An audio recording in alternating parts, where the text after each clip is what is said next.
आप सब लोग महसूस करना उस घटनाक्रम कैसा रहा होगा जब गोलियां चल रही होगी, तोप के बम पड़ रहे होंगे, हमें कहा जा रहा होगा 3 किलोमीटर दूर की साहब एक माँ मर गई, 2 बच्चे मर गए।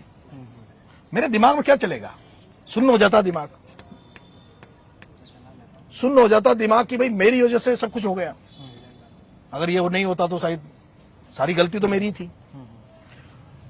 अब सुबह जब मैं उठता हूं, उठते मैंने एक पूछा मेरे साथी से, भाई क्या अपडेट है?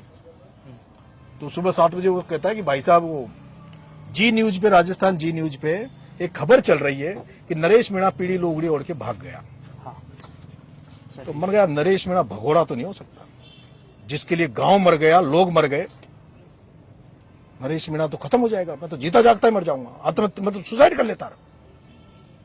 अगर ऐसा हो जाता तो मैं सुसाइड करता। मैंने उस साथी को मैंने कहा भाई मैं चाय पिला दो मेरे को, 1 कप, 1 बाल्टी पानी डाला, चाय पी। मैंने उस साथी को कहा, मैंने कहा मेरे को उसके बाद बुलेट मोटरसाइकिल थी, मैंने मुझे एक बार उस घटना स्थल पर पहुंचा देना। अगर गलती से मेरी गिरफ्तारी बीच रास्ते में हो गई तो 200% कहेंगे भाई धौलपुर के जंगल से पकड़ के लाए, भग गया था, मरवा गया, खत्म कर दिया सबको, और साला भग गया, धौलपुर मिला।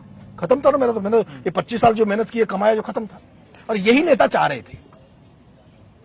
बाद में भी ये कोशिश की गई कि नरेश मीणा समरावता का एक भी आदमी, सिंगल आदमी कह देता, माँ बहन कह देती कि साहब हम नरेश को नहीं जानते, बाहर से कोई आया था, बाहर से उसके लोग आए थे और सब कुछ उसका किया धरा है, हम तो निर्दोष है।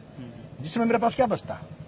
उस लड़के को जैसे मैंने कहा, उसने कहा भाई साहब चिंता मत करो, उसने मेरे को बुलेट मोटरसाइकिल बिठाया और सीधा खेतों में होकर उसी जगह ले गया जहां रात को घटना हुई, और उसके बाद जेल चलेगी। इस पूरे